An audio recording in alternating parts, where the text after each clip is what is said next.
am Divishri Rana. I am a postgraduate student and I study in Bangalore and I study wildlife biology and conservation, which I know most of you would not be aware about, but I'll tell you about this field and related fields in my coming slides. So today I would like to talk about green careers and who can take up these careers and how. So first of all, are you an environmentally conscious individual? So environmentally conscious individuals कौन होते हैं? हम सबको पता है, we always refer to nature as mother earth. हम mother earth इसलिए बोलते हैं because we get clean air, food, water and many more things from nature. But क्या आप उन लोगों में से हैं जिनने कभी पलट के सोचा कि हम नेचर को क्या देते हैं और हम नेचर को कैसे गिव बैक कर सकते हैं?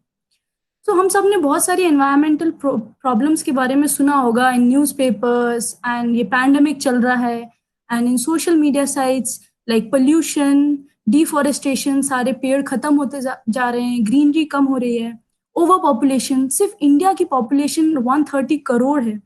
ग्लोबल वार्मिंग, आप सबने वो पिक्चर्स देखी होगी जहाँ पे एक पोलर बियर आइस के छोटे से टुकड़े पे सरवाइव कर रहा होता है because the earth is warming, sea level rise हो रहा है, कोस्टल एरियाज डूब रहे हैं, एंड बायोडाइवर्सिटी लॉस. ये अर्थ हम ह्यूमंस नहीं और भी कई सारे ऑर्गेनिजम्स के साथ, प्लांट्स एंड एनिमल्स के साथ शेयर करते हैं, एंड आयरॉनिकली उन सबको जानने से पहले ही वो इस दुनिया से खत्म होते जा रहे हैं. That is biodiversity loss.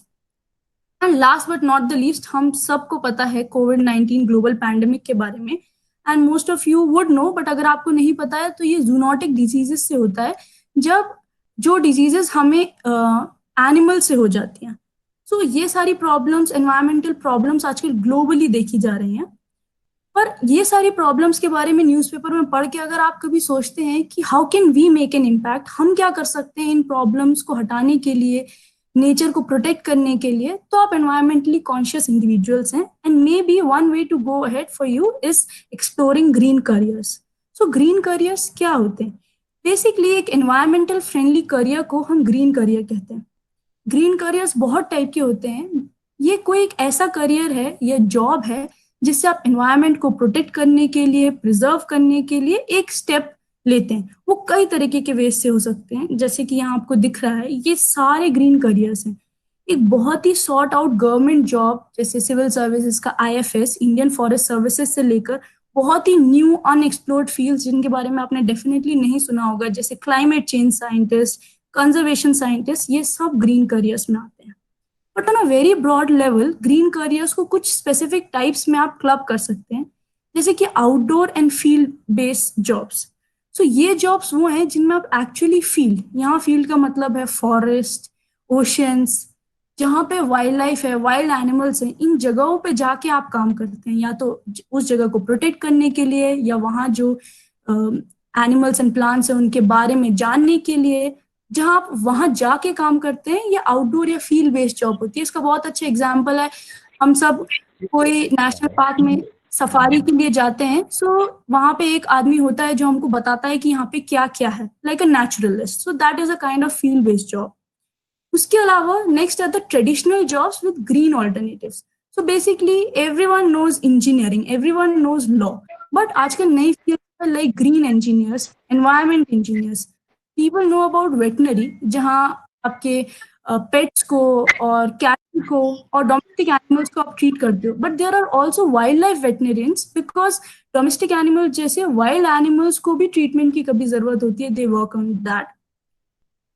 Next are renewable energy jobs. This is the largest sector that is available in green career. आप सबको पता है कि पेट्रोल के प्राइसेस, डीजल के प्राइसेस बढ़ते ही जा रहे हैं, ऑयल के प्राइसेस बढ़ रहे हैं. सो लोग ऑल्टरनेटिव्स ढूंढ रहे हैं सोलर एनर्जी में. आजकल लोग घरों के ऊपर सोलर एनर्जी लगा रहे हैं, इंस्टीट्यूट्स में सोलर एनर्जी लगा रहे हैं. There is other things also like wave energy, wind energy. तो इस सेक्टर में सबसे ज्यादा जॉब्स हैं with in green careers, and these are renewable energy jobs और clean energy. Last but not the least is compliance और policy making jobs.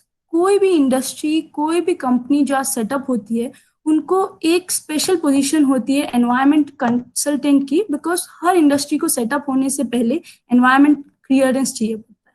ये वो क्लियरेंस है, ये वो सर्टिफिकेट है बताने के लिए कि जो इंडस्ट्री बन रही है वो एनवायरमेंट को हार्म नहीं करेगी, और करेगी तो कैसे उसको रीपे कर सकती है. तो ये कंसल्टेंट जॉब्स आजकल हर छोटी बड़ी कंपनी में है, जिसके भी बारे में आप सोच सकते हैं, हर फील्ड में, गवर्नमेंट और प्राइवेट सेक्टर्स में। तो ये कई टाइप के ग्रीन करियर्स हैं जिनके बारे में जनरली हमें नहीं पता होता, और इन ग्रीन करियर्स में एम्प्लॉय होने की अपॉर्चुनिटीज भी बहुत सारी हैं। ग्लोबली आप सबको यूनाइटेड नेशंस के बारे में पता होगा, ये इंटरनेशनल बॉडी है, और जिससे वर्ल्ड डेवलपमेंट नहीं, सस्टेनेबल डेवलपमेंट या इको फ्रेंडली डेवलपमेंट करे, इसलिए ग्रीन सेक्टर में, एनवायरमेंटल सेक्टर में ये बहुत सारी जॉब अपॉर्चुनिटीज निकाल रहे हैं globally. But government of India ने भी, जैसे आपको पता है, पोल्यूशन बोर्ड्स होते हैं, एंड ट्रांसपोर्ट इंडस्ट्री में मेट्रोज बन रहा है, चीजें ऐसी बन रही है जो वो इको फ्रेंडली हो। तो गवर्नमेंट ऑफ इंडिया भी बहुत कोशिश कर रही है इस सेक्टर में जॉब्स बढ़ाने की। NGOs, despite popular belief, NGOs ऐसे नहीं होते जहां आपको अपनी जेब से पैसा लगाना होता है। एनजीओज में भी जॉब मिलती है, वेल पेड जॉब्स होती हैं, और वाइल्ड लाइफ और कंजर्वेशन के सेक्टर में मोस्टली एनजीओज ही हैं, और इनमें सारी जॉब्स ही इसी सेक्टर के अंडर आती हैं। एकेडमिया, मेरे सारे प्रीवियस स्पीकर्स ने एकेडमिया मतलब रिसर्च के बारे में बहुत कुछ बोला है, और रिसर्च जैसे बाकी फील्ड्स में है, वैसे ही एनवायरनमेंट से related, environmental sciences, wild life, ecology, ऐसे फील्ड्स में भी बहुत सारी रिसर्च हो रही है टॉप इंस्टीट्यूट्स में, इंडिया और बाहर के। उसके अलावा आपने सबने सुना होगा आजकल टूरिज्म नहीं, सस्टेनेबल टूरिज्म है, इको फ्रेंडली टूरिज्म है, कि आप कहीं जाएं पर आप अपना इम्पैक्ट ना छोड़े। वैसे ट्रांसपोर्टेशन भी, इलेक्ट्रिक कार्स आ रही हैं नॉर्मल कार्स की जगह। वेस्ट मैनेजमेंट में सिर्फ कचरा फेंकने नहीं, उसको कैसे रिसाइकल और रीयूज कर सकते हैं, उस पे स्ट्रेस है। तो ये सारे जो नए एवेन्यूज बन रहे हैं, इससे बहुत सारी जॉब्स जनरेट हो रही हैं, और ऐसे ही जो प्राइवेट सेक्टर्स है वो भी पूरा जॉब मार्केट में नई जॉब्स प्रोवाइड कर रहे हैं इस सेक्टर में। बट ये सारी जॉब्स करने के लिए जहाँ पे भी आप हैं, आप डायरेक्टली नहीं जा सकते, आपको कुछ स्पेशल डिग्रीज चाहिए जिससे आप ब्रिज कर सके। और ये डिग्रीज जैसे environmental sciences, environmental engineering, wild life biology, ये डिग्रीज बहुत सारे इंस्टीट्यूट्स में हो रहा है। आईआईटीज में, टेरी जो क्लीन एनर्जी पे काम करता है, आइजर्स में, टिस में, टाटा इंस्टीट्यूट्स में, जेएनयू में, ऐसे कई सारे इंस्टीट्यूट्स हैं जहाँ पे काम करता है। और फॉरेन में भी जो भी बड़ी इंस्टीट्यूट का नाम आपने सुना होगा, like MIT, Harvard, Oxford, Cambridge, ये सब ऐसी डिग्रीज प्रोवाइड करते हैं। तो अगर आप करना चाहते हैं तो आपके पास it is full of opportunities कि आप कहीं से भी ऐसी डिग्रीज करके एनवायरमेंटल सेक्टर्स में ग्रीन करियर्स या ग्रीन जॉब्स के लिए अप्लाई एलिजिबल बन सकते हैं। And in fact according to a recent report, India में पर एनम 15% ग्रोथ रेट है एनवायरमेंटल सेक्टर्स में, ग्रीन करियर्स में। मतलब हर साल 15% जॉब बढ़ रही है इस सेक्टर में, and which is higher than any other sector in India. So बहुत सारी बढ़ रही हैं और आगे भी आती रहेंगी ऐसी जॉब्स। तो बेसिकली मैं आपको बताना चाहती थी कि मैं इसमें कैसे इंटरेस्टेड हुई और मैंने क्या किया, जिससे मे भी आप मोटिवेट हो पाएंगे, और अगर आप ऑलरेडी इंटरेस्टेड हैं तो आपको एक डायरेक्शन मिल पाएगा। सो मेरा ड्रीम जॉब कभी भी ऐसे टाइप के ऑफिस में रहना नहीं था कि एक बड़ा ऑफिस हो, क्लीन हो, बड़ी जगह हो। मेरा हमेशा ड्रीम था कि मैं जो भी काम करूं, मैं नेचर के साथ रह पाऊं, फॉरेस्ट एक्सप्लोर कर पाऊं, खुली जगह में रह पाऊं। And I was crazy about wild life, wild animals and plants. आप में से कुछ लोग होंगे जिनने बचपन में बहुत सारी डॉक्यूमेंट्रीज एनिमल प्लैनेट, नेट जियो में देखी होगी, मैंने भी बहुत सारी देखी थी, और मैं हमेशा से इसी में कुछ करना चाहती थी। और मैंने भी इन इश्यूज के बारे में पढ़ा था कि कैसे जंगल खत्म हो रहे हैं, कैसे जानवर मर रहे हैं, and I wanted to do something which makes an impact rather than doing what everyone else does. And I struggled hard to find a suitable field for me, and maybe this could help you in finding yours. So 10th के बाद I took biology and mathematics. I can't stress enough on the importance of mathematics. Mathematics लेना specially bio वाले students के लिए बहुत ही ज़्यादा ज़रूरी है। फिलोसफिकली ये आपको एक प्रैक्टिकल आउटलुक देता है वर्ल्ड का, but practically it is so important, क्योंकि मैं जानती हूँ मेरे साथ में कुछ ऐसे लोग थे जो हायर एजुकेशन में कोई डिग्री करना चाहते थे but they were not eligible. So अगर आपने बायो आप लेना चाहते हैं और अगर आप डॉक्टर नहीं बनना चाहते हैं, तो आई स्ट्रांगली सजेस्ट आपको मैथ्स लेना चाहिए, ये आपको आगे बहुत हेल्प करेगा। I know it can be tough to have both maths and bio, मैंने भी बहुत स्ट्रगल किया था, but I at the end I think it was worth the struggle. So if possible आप भी जरूर कोशिश कीजिएगा कि मैथमेटिक्स किसी तरीके से आप भी खींच लें, even if you are interested in pure biology. And इस एग्जाम के बारे में सबने बोला और मैं भी बोलना चाहूंगी, KVPY is one of the most prestigious exams जो आप 11th-12th के साइंस स्टूडेंट्स दे सकते हैं।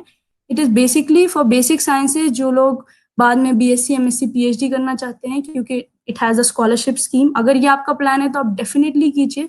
12th के जस्ट बाद आप इंडिपेंडेंट हो जाएंगे। बीएससी में आपको पर मंथ 5,000 रुपीज मिलेंगे, एमएससी में आपको पर मंथ 7,000 रुपीज मिलेंगे। बट आई सजेस्ट, अगर आप इस फील्ड में नहीं भी जाना चाहते हैं और अगर आपने साइंसेस लिए हैं तो ये एग्जाम आप जरूर दीजिए, क्योंकि बाद में ये आपके मेरिट में हमेशा रहेगा कि आपने ऐसा एक एग्जाम क्वालिफाई किया था, और ये one of the toughest exams है। So do try for it, this is my suggestion. So after 12th मेरे अंडर ग्रेजुएशंस में I did BSc honours in zoology from BHU. So most आप शायद कुछ लोगों को पता होगा, बीएससी प्लेन डिग्रीज भी होती हैं, ऑनर्स डिग्री आपको स्पेशलाइज करने देता है। सो बीएससी जूलॉजी में मैंने सिर्फ equal level of zoology botany chemistry नहीं पढ़ा था, मैंने जूलॉजी थोड़ा स्पेशलाइज पढ़ा था। सो ऑनर्स डिग्री आर गुड अगर आपका कोई एक पर्टिकुलर इंटरेस्ट है।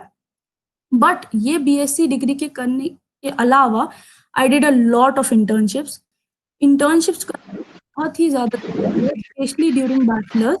आप सबको पता, आपने जनरली सुना होगा कि इंटर्नशिप्स करना इम्पोर्टेंट है, क्योंकि वो आपको कोई पर्टिकुलर चीज में स्किल गेन करने में हेल्प करता है, एक्सपीरियंस देता है, आपकी सीवी में अच्छा सुनाई देता है, बाद में आप कभी कहते हैं आपने इंटर्नशिप की। But what people mostly miss is सबसे important, it gives you exposure. Exposure मतलब ये आपको कई सारे फील्ड्स एक्सपीरियंस करने का एक मौका देता है।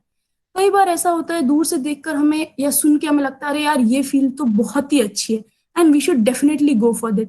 बट जब when you land on that job you realise कि नहीं, this is not for you, it is good but it is not for you. तो पहले इंटर्नशिप करने से आपको ये अपॉर्चुनिटी मिलती है जिससे आप असेस कर पाओ कि what ever the field is it suitable for you और नॉट। सो माई एडवाइस, अपने बैचलर्स में इतना लोड नहीं होता है, आप पूरा एक्सप्लोर करिए, जो भी करियर वेग से वेग आपको लगता है कि हाँ इसमें आप खुश रहेंगे करते हुए, उन सब करियर्स में एटलीस्ट 1-1 महीने की इंटर्नशिप करके देखिए कि आपको क्या अच्छा लगता है। And I am sure bachelors के बाद आपका एक काफी क्लियर आउटलुक होगा कि आगे आपको लाइफ में क्या करना है बिकॉज ऑफ दीज इंटर्नशिप्स, या एटलीस्ट आपको पता होगा क्या नहीं करना है। So next I think so government institutes are much better than private institutes. Firstly, they are much more affordable. आपको फाइनेंशियली इतना प्रेशर नहीं होगा। And I feel bachelors level में ऑलमोस्ट पढ़ाई और कोर्स सारे इंस्टीट्यूट्स में सेम ही होता है।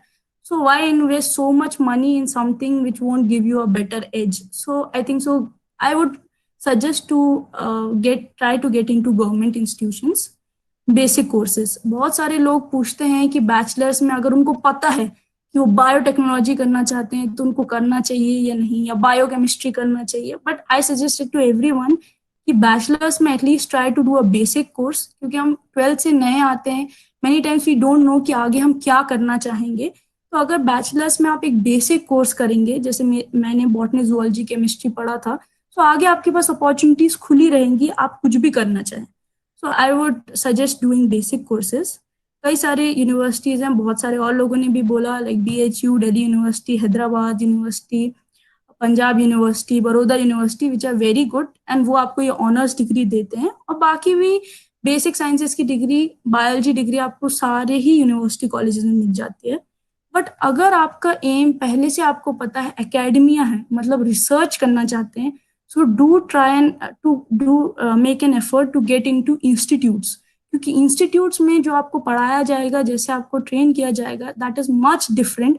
और अगर आपको इसी फील्ड में रहना है तो आगे आपको उसको बहुत एडवांटेज होगा। एंड अगेन उसके लिए केवीपीवाई बहुत इंपॉर्टेंट है, ये आपके बहुत अच्छे स्कोर्स होने चाहिए। एंड जहाँ पे भी आप पढ़े वहाँ पे आप देख लीजिए कि स्टेट गवर्नमेंट की कौन सी स्कॉलरशिप्स मिलती है। बहुत सारे लोगों को नहीं पता होता, बट बैचलर्स लेवल में बहुत सारे स्टेट्स स्कॉलरशिप्स देते हैं बच्चों को पढ़ने के लिए। So finally for my masters I did a specialized course। जैसे मैंने आपको पहले भी बताया, मैं MSc wild life biology and conservation किया मैंने। टाटा का इंस्टीट्यूट है NCBS, national centre for biological sciences, Bangalore में, यहाँ से।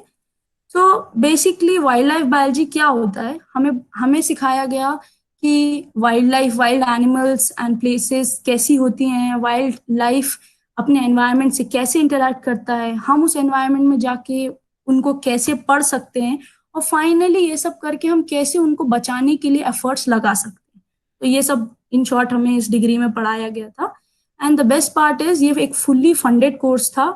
टाटा का इंस्टीट्यूट था, तो आपको शायद टिफ्स के बारे में पता होगा या टीआईएफआर के बारे में पता होगा। तो ये बायोलॉजी का इंस्टीट्यूट है and it is fully funded and ये बहुत ही मल्टी डिसिप्लिनरी है। मेरे क्लासमेट्स इंजीनियर्स से लेकर इंग्लिश ग्रेजुएट्स तक सब थे। सो अगर आप सही में ऐसी फील्ड में इंटरेस्टेड हैं तो इट डजेंट मैटर कि आपने कहाँ से स्टार्ट किया था, आप you can end up to here. So और रिलेटेडली इससे बहुत सारे जॉब प्रोस्पेक्ट्स है which is very different. You just don't have to indulge in science और research, you can do many more things also. So finally, I think masters is the right time to think hard and specialize. ये time है जो आपने पहले internships की और आप जो करना चाहते हैं, अगर उससे आपको एक करियर आपका क्लियर है, आपको पता है आगे आप क्या करना चाहते हैं, so do specialise. Basic courses के कंपैरिजन में मास्टर्स में स्पेशलाइज कोर्स करने से आपको एडवांटेज रहेगा। It gives you an edge for future. जो बेसिक कोर्सेज जिन्हें किए उनके पास वो एज नहीं होता जनरली। एंड मे बी इस टाइम में आपको लगेगा green career is something that you can do और यू शुड डू। तो आपने इंजीनियरिंग की है, आप उसके ऊपर एमटेक एनवायरमेंटल इंजीनियरिंग में कर सकते हैं and you are eligible for green careers. And जो पहले जो मेजर यूनिवर्सिटीज हैं उनमें आप कर ही सकते हैं ऐसे कोर्सेज, आईएससी, आइजर्स, नाइजर्स, इनमें भी कर सकते हैं स्पेशलाइज कोर्सेज। एंड मोस्टली सारी यूनिवर्सिटीज अपने एंट्रेंस एग्जाम्स खुद कराती हैं, but there are some India level exams like JGEEBILS. ये टाटा इंस्टीट्यूट्स के लिए स्पेशली होता है। ये एग्जाम मैंने भी दिया था मेरे कोर्स में आने के लिए। उसके अलावा गेट, नेट, आईआईटी जैम, ये सब आपको पता ही होगा। ये सारे कोर्सेज भी हैं ऑल इंडिया लेवल पे मास्टर्स में एडमिशन के लिए या मास्टर्स के टाइम करने के लिए। So to conclude I would like to say world is going green, so why not you. आजकल आप जहां भी सुनेंगे it development. It is sustainable development. It is not just tourism, it is sustainable और eco-friendly tourism. जब हर चीज, हर sector में आप इको फ्रेंडली और ग्रीन चीजें करने के बारे में सोच रहे हैं, so why not for your own career. So I think so doing it for your own career and thinking about careers in this field is also an important thing जो most of us miss out because we don't know कि ऐसा field भी होता है या उसमें इतने job prospects होते हैं। So think about it. It is a very emerging and diverse field. बहुत मल्टीडिसिप्लिनरी है। आपने बेसिक डिग्री कुछ भी की हो, आपका कोई भी पैशन हो, आप कभी भी इसमें स्विच कर सकते हैं। But since it is an emerging field, it has limited number of opportunities. दो द इसका ग्रोथ रेट इज लार्ज, भले ही पर एनम 15% ग्रोथ रेट है, बट टू बिगिन विथ अगर 100 जॉब्स है तो एक साल बाद भी 115 ही रहेंगी। So but I think so for you guys, since you are young, जिस टाइम तक आप इन सब चीजों के बारे में सोचने आओगे, I am sure there will be much more opportunities then. But still this means as of now there is a steep competition. But I think if you are passionate and perseverant, मतलब अगर आप में actually passion है इस field में रहने का and you are willing to work hard, आप इसको डेफिनेटली कर सकते हो। Because if I did it, you can also do it. मैं हमेशा से ऐसा टाइप का करियर चाहती थी जहां मैं ओपन स्पेसेस में रह पाऊं, और आज मेरा वही करियर है। सो आई थिंक सो आप भी कर सकते हैं if you are passionate enough. It is multidisciplinary, so it's never too late और टू अर्ली टू स्टार्ट। मैंने सोचना शुरू किया था जब मैं 10th में थी, तो आप अभी भी सोच सकते हैं। पर अगर इंजीनियरिंग करने के बाद भी अगर आपको लगता है I am not doing something that makes an impact to the world, I want to give back to nature और society, then you can definitely switch and get into these careers. And last but not the least, if you feel this now is the time to start giving back to nature, to nurture the nature, please do explore green careers. Thank you. Thank you so much, ma'am, for this informative lecture you have presented. This was quite an unexplored segment of these conventional career pathways. So I can see there are a couple of questions in the chat box already. One from Mr. Shankarshan Rastogi. He is asking, क्या कोई engineering जैसी specialisation के बाद भी wild life sector में आ सकते हैं? क्या आप कुछ ऐसे लोगों को पर्सनली भी जानते हैं? I think you can ask, you can simply answer the first part of his question. क्या कोई इंजीनियरिंग जैसी स्पेशलाइजेशन के बाद भी वाइल्ड लाइफ सेक्टर में आ सकते हैं? या डेफिनेटली, जैसे मैंने पहले भी कहा, लोग इंजीनियरिंग के बाद भी आ सकते हैं। मेरे बहुत सारे टीचर्स और क्लासमेट्स इंजीनियर्स हैं, दो उनको बायो समझने में बाद में थोड़ी डिफिकल्टी हो सकती है, बट दैट डजंट मीन कि आप नहीं कर सकते। अगर आप रियली चाहते हैं तो आप जरूर कर सकते हैं। Okay, thank you. I think this answers his question. One more question. कोई BHU में एडमिशन लेना चाहते हैं तो क्या क्या प्रिपरेशन लेना होगा जूलॉजी में? हाँ, सो BHU का अपना पर्सनल एग्जाम होता है, BHU UET, under graduate entrance exam. उसमें बेसिक मैथ्स बायो जो भी है आपका, दो फील्ड्स के लिए बेसिक 11th-12th लेवल के क्वेश्चंस आते हैं, एंड उसके प्रीवियस ईयर क्वेश्चंस और एवरीथिंग आर अवेलेबल ऑनलाइन, तो आप वो देख सकते हैं। एंड या, Okay, thank you so much, ma'am. Thanks for joining and spending this much time with us. Thank you so much for giving me this opportunity.